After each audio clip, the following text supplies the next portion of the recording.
Assalomu hurmatli komissiya a'zolari, yig'ilish qatnashchilari. Bugungi Xalq deputatlari Amaldorman kengashining mahalliy byudjet, tadbirkorlikni rivojlantirish va iqtisodiy islohotlar masalalari bo'yicha doimiy komissiyasining navbatdagi yig'ilishiga komissiya a'zolari, deputatlar, tegishli tashkilot rahbarlari, kotibiyat xodimlari hamda ommaviy axborot vositalari vakillari taklif etilgan. Xalq deputatlari Amaldorman kengashining mahalliy byudjet, tadbirkorlikni rivojlantirish va iqtisodiy islohotlar masalalari bo'yicha doimiy komissiyasi navbatdagi yig'ilishida komissiyaning 5 nafar a'zosidan 4 nafari qatnashmoqda. Demak, yig'ilish maqsad bo'ladi. Hurmatli yig'ilish qatnashchilari, Xalq deputatlari Amaldorman kengashining 2005-yilga mo'ljallangan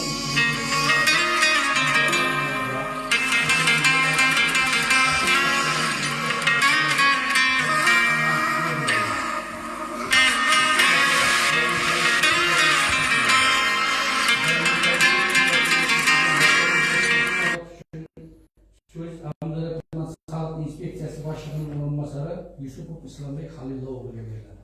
Marhamat. Assalomu alaykum. Tuman soliq inspeksiyasi tomonidan 2025-yilda amalga oshirilgan ishlar to'g'risida hisobot. 2025-yil uchun belgilangan budjet tushumlariga 51.6 milliard so'm reja belgilangan bo'lib, joriy yilning 1-dekabr holatiga 53.6 milliard so'm budjetga undirilib, reja 103% ga bajarildi.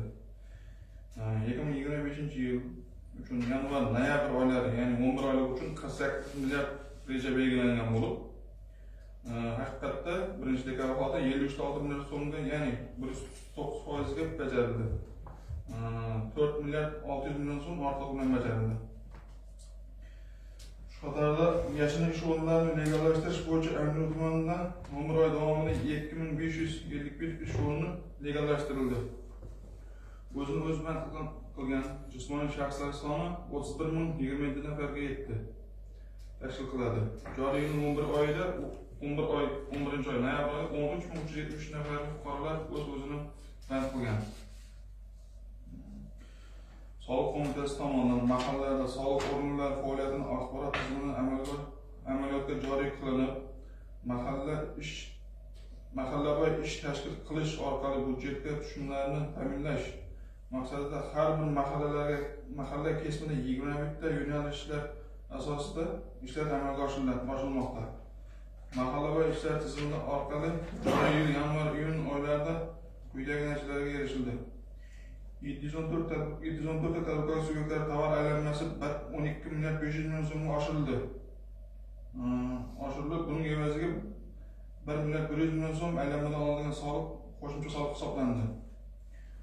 8 tadbirkorlik subyektlarida 1721 ta norasmiy ish legallashtirish hamda mehnatga haq to'lash fondi 2 milliard 729 million so'mga oshirilishi hisobiga budjetga qo'shimcha 302 million so'm daromad solig'i qayta hisoblandi.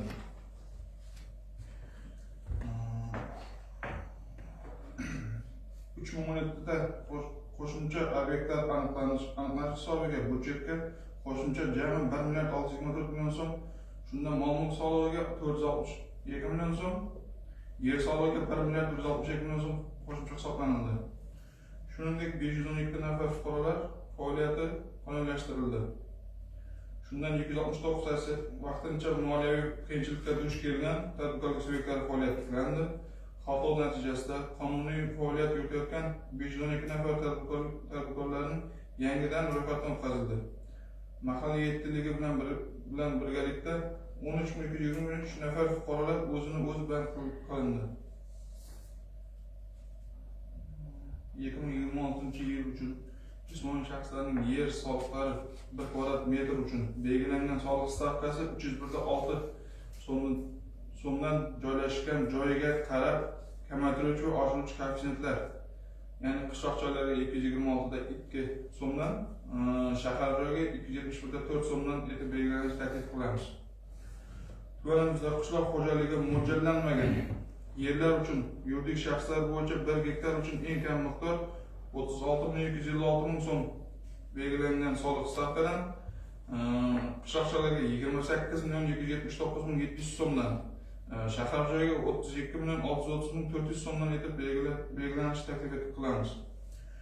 Ko'chmas mulkka bo'lgan huquqlarini davlat ro'yxatidan o'tkazuvchi organlarda ro'yxatdan o'tkazilishi lozim bo'lgan binolar va inshootlarning 1 kvadrat metr uchun mutlaq miqdorda belgilangan eng kam qiymatdan 1.390.000 so'm belgilangan soliq stavkadan 917.400 so'm etib belgilanishni taklif qilamiz. Belgilangan limit doirasida yer usti va yer osti manbalaridan olinadigan suv resurslari uchun soliq stavkalari mutlaq miqdorda 1 kub metr uchun quyidagi miqdorlarda belgilangan iqtisodiyotning barcha tarmoqlarida korxonalar yer usti suvi resurslaridan manbalari 740 so'm, yer osti suv resurslari manbalari 910 so'm.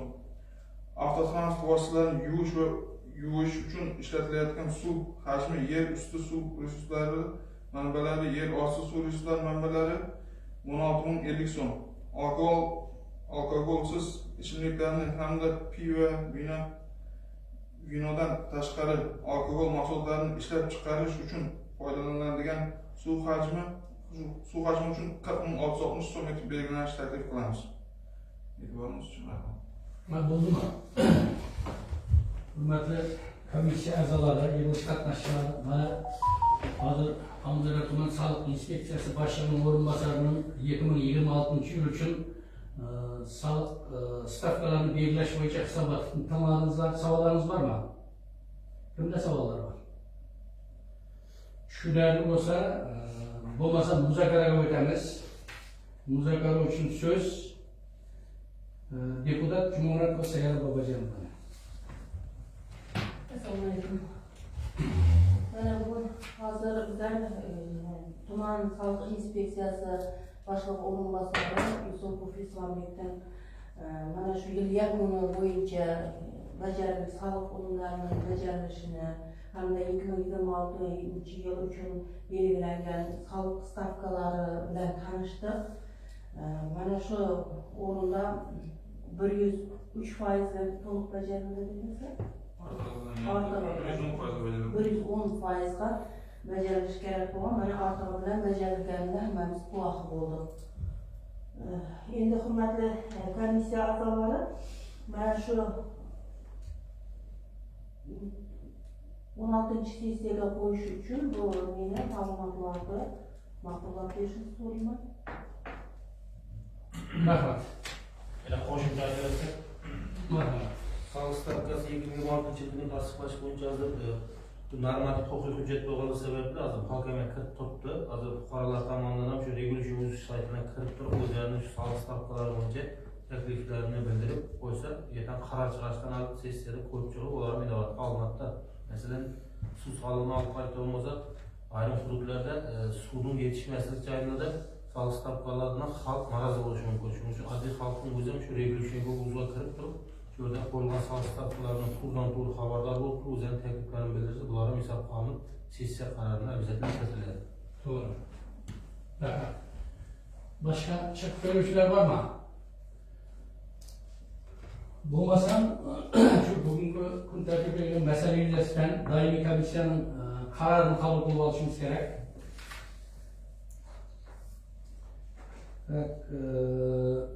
Kun tartibidagi masala yuzasidan doimiy komissiya qaror qiladi.